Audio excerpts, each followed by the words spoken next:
23 point को universal peace hall Prajapita Brahma Kumari Ishwariya Vishwavidyalaya का ये यूनिवर्सल पीस हॉल है।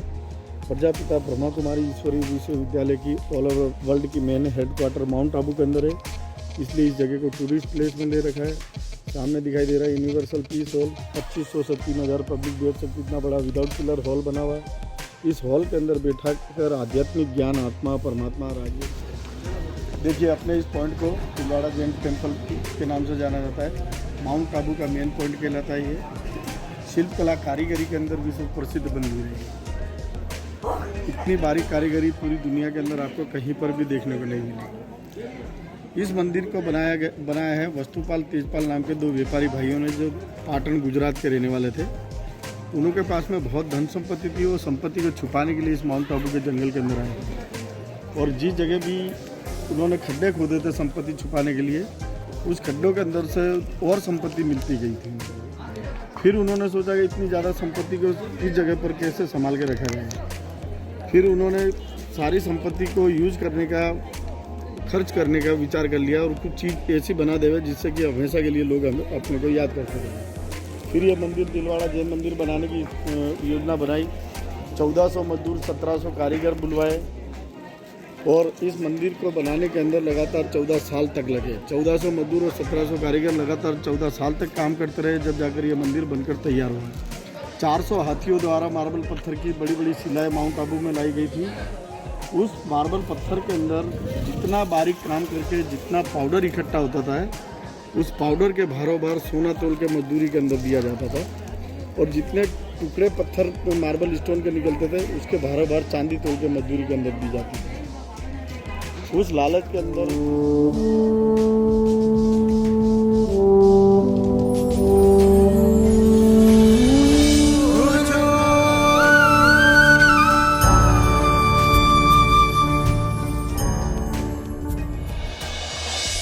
आबू देलवाड़ा। आबू महातीर्थ समुद्र तल से करीब 3000 फुट ऊंचा अबुर्दगिरी पर्वत पर स्थित है। ये पर्वत पहले नंदीवर्धन के नाम से पहचाना जाता था, परंतु बाद में अबुर्द नाम से प्रसिद्ध हुआ। आबू महातीर्थ का अनेक जैन ग्रंथों में और विष्णु पुराण वगैरह जैन ग्रंथों में भी वर्णन मिलता है। बृहत कल्प सूत्र, जिसकी रचना 14 पूर्वधारी भद्रभाव स्वामी ने की है, उसमें भी अबुर्द पर्वत की यात्रा करने की बात आती है।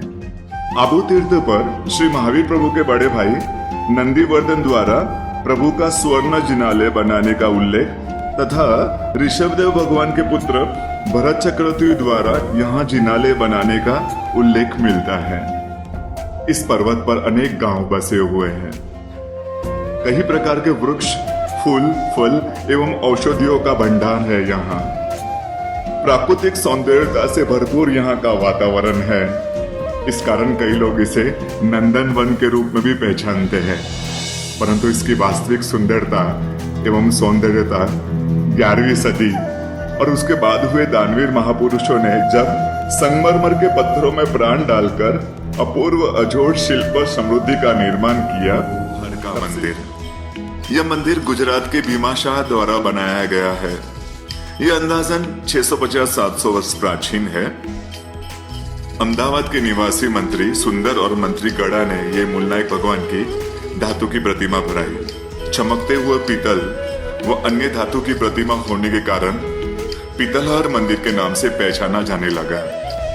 इस जिनालय का मुख्य प्रवेश द्वार एवं यहाँ के स्तंभ सुंदर कोतरनी एवं नक्काशी के कार्य से भरपूर है। ऋषभदेव भगवान की मन भावन प्रतिमा यहाँ पर मूल नायक के रूप में विराजित है।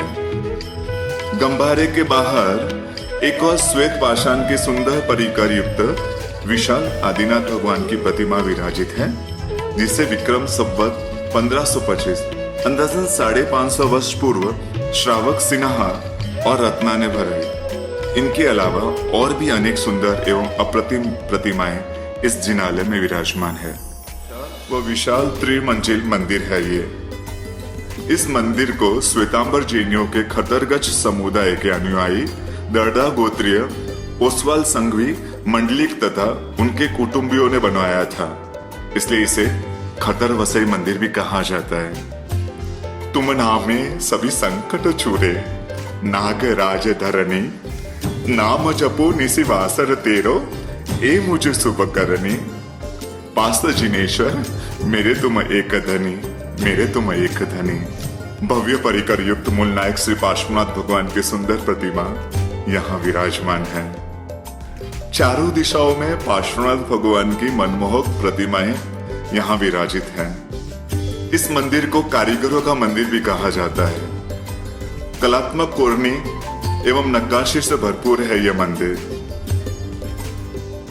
जो सहजता से भक्तों के आकर्षण का विषय बनता है।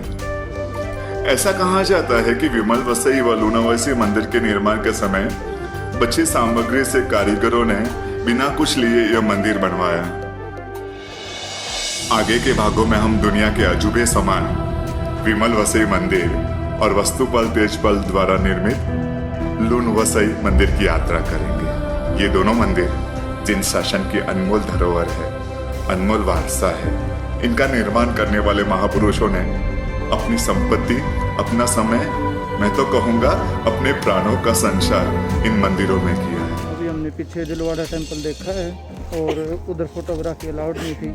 हो अगर पॉसिबल हुआ तो मैं यूट्यूब से अगर या फिर कहीं से और कंटेंट मिल गया तो उसको डाल के दिखा दूंगा आपको। इतना बारीक काम किया हुआ है। उस टाइम पे इसको 18 करोड़ पैसे लगे थे बनाने में। काफ़ी पुराना, बहुत बारीकी से काम किया गया है। मतलब देख के अलग। अपन अभी जिस पॉइंट पे चल रहे हैं उस जगह का नाम है अचलेश्वर महादेव अचलगढ़। इस मंदिर का निर्माण मेवाड़ के राणा कुंभा ने 1452 के अंदर करवाया। इस मंदिर के अंदर भगवान के पैर के अंगूठे की पूजा होती है। शिवलिंग नहीं है। शिव जी का मंदिर है लेकिन शिवलिंग नहीं है। यहाँ पर भगवान के पैर के अंगूठे की पूजा होती है। भगवान काशी विश्वनाथ 5,500 साल पहले जिस समय माउंट आबू का ये पर्वत नहीं था, इस जगह पर बहुत बड़ी खाई थी। ये स्थापित पर्वत है और बहुत बड़ी खाई थी। इस खाई के ऊपर इस पर्वत को लाकर स्थापित किया गया है। तो उस जमाने के अंदर गुरु वशिष्ठ मुनि की नंदिनी वर्धन जो गाय थी, चढ़ते चढ़ते इस खड्डे के अंदर गिर गई थी। खड्डे के अंदर गिरने के बाद में वशिष्ठ मुनि ने विचार करा कि इतने गहरे खड्डे के अंदर तो अब इसको किस प्रकार से बाहर निकाला जाए। तब उन्होंने सरस्वती माता से विनंती करी, जो जल प्रवाह छोड़ने के लिए। अपने देवी तुल्य हिंदुस्तान के अंदर नदी है सरस्वती नदी। उस नदी से उन्होंने विनंती करा अपना जल प्रवाह छोड़ने के लिए। सरस्वती माता ने उनकी विनंती सुन के अपना जल प्रवाह खाई के अंदर छोड़ा। तो जिस प्रकार से वो पानी छोड़ा गया उस प्रकार से वो पानी बढ़ता गया। भरने के बाद में नंदिनी गाय जो है तैरती हुई दिखाई दी और पूरा पानी भरने के बाद में वो तैर कर बाहर निकल गई। फिर वशिष्ठ मुनि ने विचार किया कि नंदिनी गाय को तो बचा लिया गया है, लेकिन ये धरती के ऊपर इतना बड़ा खड्डा रहा तो भविष्य के अंदर और भी नुकसान होते रहेंगे, तो इसको बंद करने का कुछ उपाय करना चाहिए। तब भगवान काशी विश्वनाथ के पास में जाकर उन्होंने खड्डा बंद करने का उपाय मांगा। भगवान ने उन्होंने आदेश दिया कि हिमालय के अंदर जाइए और हिमालय के अंदर तुमको एक पर्वत का खंड और पर्वत का भाग मांगना है। तो वशिष्ठ मुनि उनकी विनती बात सुनकर उधर जाते हैं हिमालय के अंदर, और हिमालय के अंदर जाकर ये हिमालय से एक पर्वत का खंड और पर्वत का भाग मांगते हैं। उनको कहते हैं कि ये इस जगह पर इतनी बड़ी एक खड्डा है, उस खड्डे को बंद करने के लिए एक पर्वत का ये माउंट आबू को हिमालय का पुत्र कहा गया है। अर्बुद नाग द्वारा ये पर्वत को, उस समय कोई साधन तो नहीं था कि पर्वत को उठाकर यहाँ लिया है।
काबू का वैक्स म्यूज़ियम है, उधर पहुँचे हैं और यहाँ से 2 टिकट लेंगे और फिर अंदर में वैक्स म्यूज़ियम देखते हैं।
ठंडी में ठीक है सर।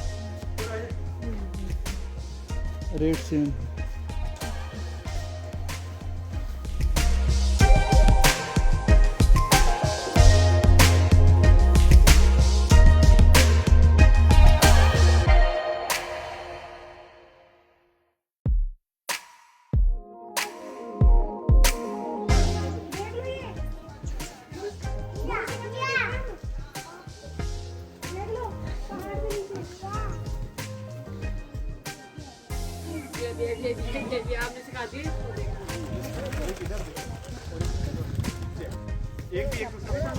सबसे ऊपर पहुंच गए हम गुरु शिखर पे। ओ, देखो वहाँ लेक थी, कौन सी थी वो हैं?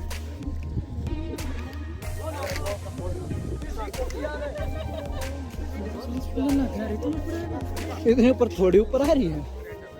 5600 फुट है यार।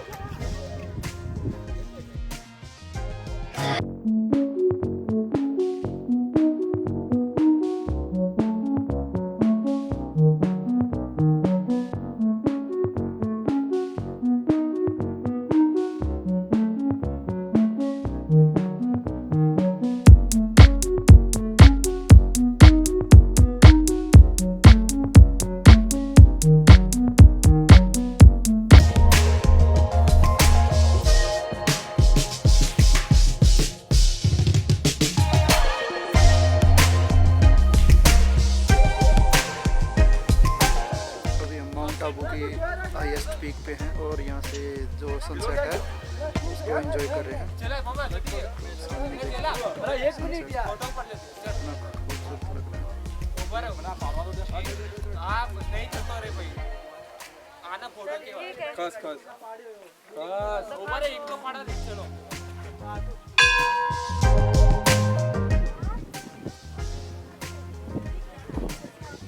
सनसेट पूरी तरह से हो चुका है और ये आसमान बिल्कुल जैसे आग लगी हुई है आसमान में, इस तरीके से लग रहा है। और जहाँ से सनसेट हुआ तो उसके पीछे जैसे कोई बादल वगैरह ऐसा लग रहा है जैसे कोई तारा वगैरह दिख रहा है। बादल कितना खूबसूरत व्यू है।